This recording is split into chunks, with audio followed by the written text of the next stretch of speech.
بسم اللہ الرحمن الرحیم۔ السلام علیکم ناظرین، آپ کو آشو ٹی وی پر خوش آمدید۔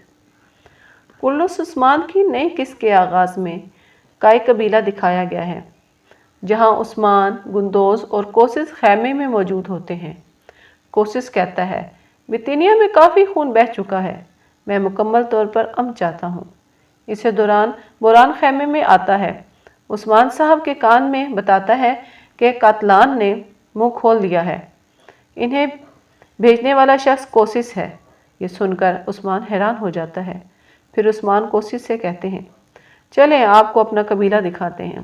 پھر عثمان اور کوسس دونوں خیمے سے روانہ ہو جاتے ہیں۔ دوسری جانب ماری، سلجان، بالا اور ملہن ساتھ بیٹھی باتیں کر رہی ہوتی ہیں۔ سلجان خاتون ماری سے کہتی ہے، بہت پیاری ہیں آپ، کیا تمہارا کوئی سرتاج ہے یا نہیں؟ اس پر ماری جواب دیتی ہے، مجھے ابھی تک اپنے لائق کوئی شخص نہیں ملا۔ اس پر سلجان خاتون کہتی ہے، ملے گا بھی نہیں، کافروں کے ہاں سے کوئی لائق شخص مل سکتا ہے کیا؟ پھر سلجان کہتی ہے، تمہاری شادی کسی کائی جانباز سے کراتے ہیں۔ اس پر ماری مسکرا دیتی ہے۔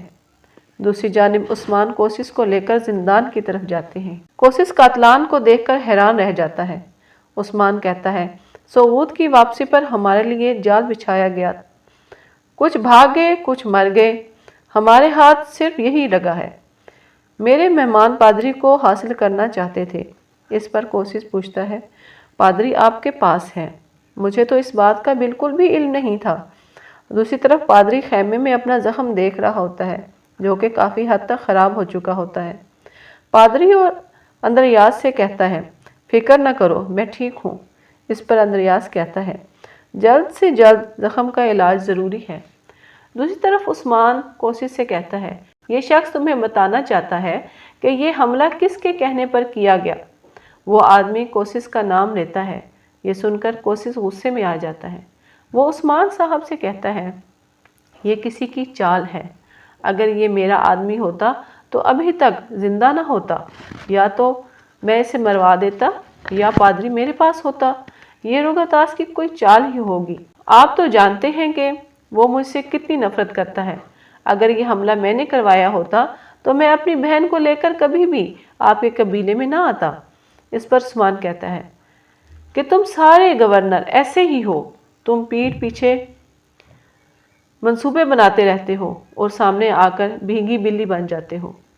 لیکن ایک بات یاد رکھنا، اگر اس آدمی کی باتیں سچ ثابت ہوئیں تو میں تمہارا سر اپنے ہاتھوں سے قلم کروں گا۔ یہ سنتے ہی کوسس کی پیشانی پر پسینہ آ جاتا ہے۔ کوسس کہتا ہے، آپ یقین کریں، یہ کام میرا نہیں تھا۔ پھر کوسس اجازت لے کر وہاں سے باہر نکل جاتا ہے۔ دوسری جانب بالا خاتون کہتی ہے، ماری اس قبیلے میں ہماری مہمان ہے اور ماری کو ہمارے بنائے ہوئے قالین بہت پسند آئے ہیں۔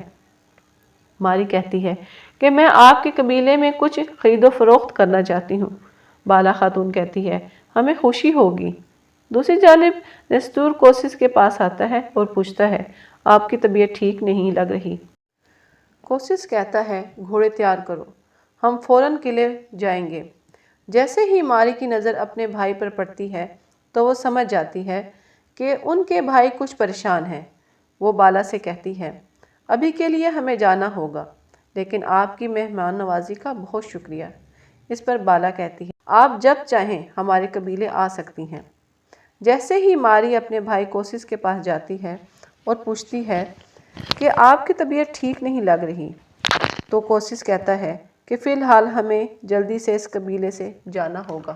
اسی دوران عثمان اپنے سپاہیوں کے ساتھ وہاں پہنچ جاتا ہے۔ ماری عثمان کا شکریہ ادا کرتے ہوئے کہتی ہے، آپ کے قبیلے کی خواتین بہت اچھی ہیں اور آپ بے شک سرداری کے قابل ہیں۔ آپ نے اپنے قبیلے کی خواتین کی تربیت بہت اچھے طریقے سے کی ہے۔ یہاں آ کر مجھے بہت اچھا محسوس ہوا۔ عثمان صاحب کہتے ہیں، آپ یہاں پر آئیں اور آپ کو خوشی ہوئی۔ مجھے امید ہے کہ آپ کے بھائی کو بھی خوشی محسوس ہوئی ہوگی، کیونکہ جو اس نے دیکھا ہے وہ کبھی بھی بھول نہیں پائے گا۔ پھر کوسس اور اس کے سپاہی قبیلے سے روانہ ہو جاتے ہیں۔ اس کے بعد عثمان کے خیمے کا منظر آتا ہے، جہاں عثمان، گندوز، بالا، ملہن خاتون ہوتے ہیں۔ گندوز عثمان سے کہتا ہے، قاتلان کی زبان کھولنے کے باوجود آپ نے کوسس کو جانے دیا۔ عثمان کہتا ہے کہ میں پتہ چلانا چاہتا ہوں کہ وہ کس کے لیے گڑھا کھود رہا ہے۔ پہلے انہوں نے روگاتاس کو چارے کے طور پر استعمال کرنا چاہا اور اب کوسس کو۔ ملہن خاتون کہتی ہے، صاف نظر آ رہا ہے کہ یہ پھر سے کچھ کرنے کے چکر میں ہیں۔ یہ خود حرکتیں کرتے ہیں اور الزام ایک دوسرے کو دیتے ہیں۔ میرا خیال ہے کہ ہم انہیں اسی طرح ایک دوسرے کے خلاف بھی چالیں چلنے دیں گے تو آخر کا نقصان ہمیں ہی ہوگا۔ عثمان کہتا ہے کہ ہم تو چٹان پر سے مٹی ہی صاف کر سکتے ہیں۔ ایسا لگ رہا ہے کہ یہ سب گورنر ایک دوسرے سے چھپ کر ایک دوسرے کے خلاف چالیں چل کر ایک دوسرے کو تباہ کرنا چاہتے ہیں۔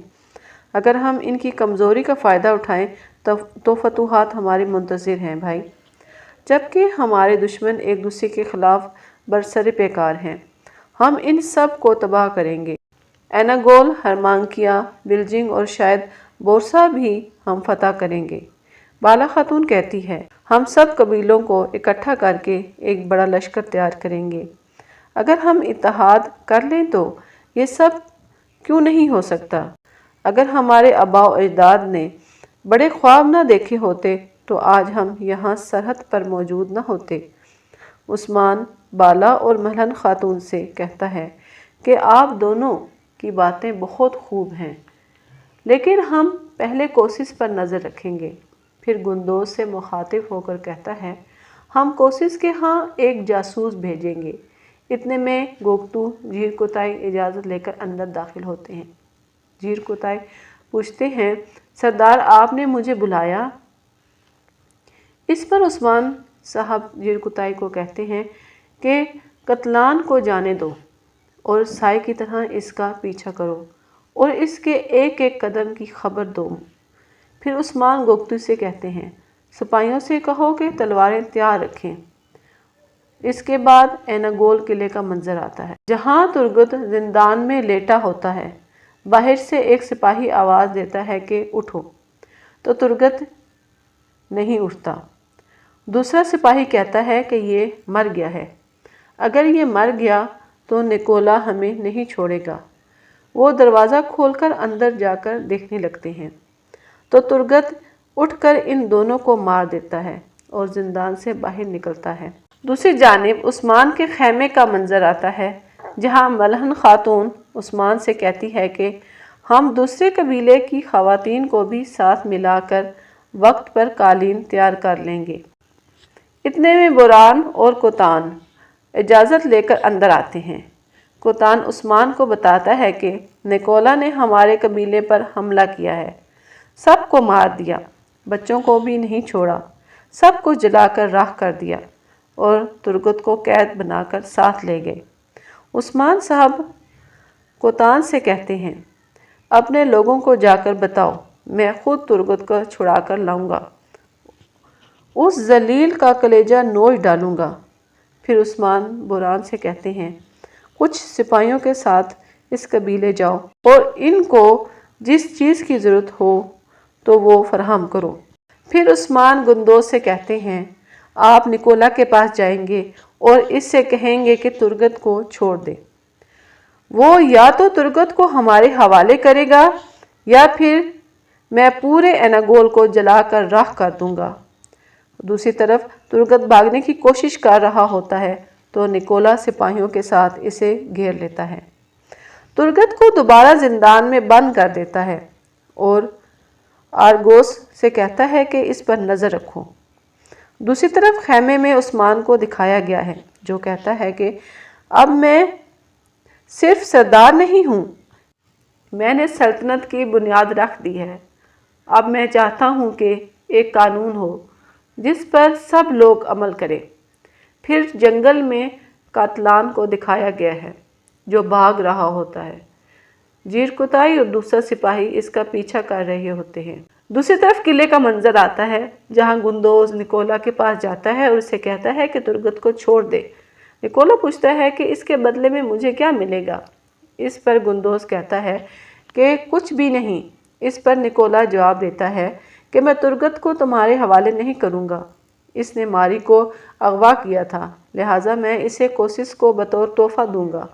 اس پر گندوز وہاں سے چلا جاتا ہے۔ پھر کائی قبیلے کا منظر آتا ہے جہاں بوران سپاہیوں کو جنگی مشقیں کرا رہا ہوتا ہے۔ اوپر سے عثمان آ جاتا ہے۔ عثمان سپاہیوں سے کہتا ہے دشمن قریب آ گئے ہیں۔ نکولا نے ترگت کے قبیلے پر حملہ کیا ہے اور ترگت کو قیدی بنا لیا ہے۔ جب کوئی آگ کسی ترک پر گرتی ہے تو وہ میرے دل پر گرتی ہے۔ گندوز ترگت کو لینے گیا ہے۔ اگر وہ خالی ہاتھ لوٹتا ہے تو ہم قلعہ نکولا کے اوپر گرا دیں گے۔ ترک کبھی قیدی نہیں ہو سکتا۔ اپنی اپنی خونی تلواریں تیز کر لیں۔ اگر آپ ارطغرل غازی، قلص عثمان اور باربروسا کی تمام اقساط کو اردو ڈبنگ میں دیکھنا چاہتے ہیں تو ہمارے چینل کو سبسکرائب کریں اور اس ویڈیو کے نیچے کمنٹ کریں۔ اللہ حافظ۔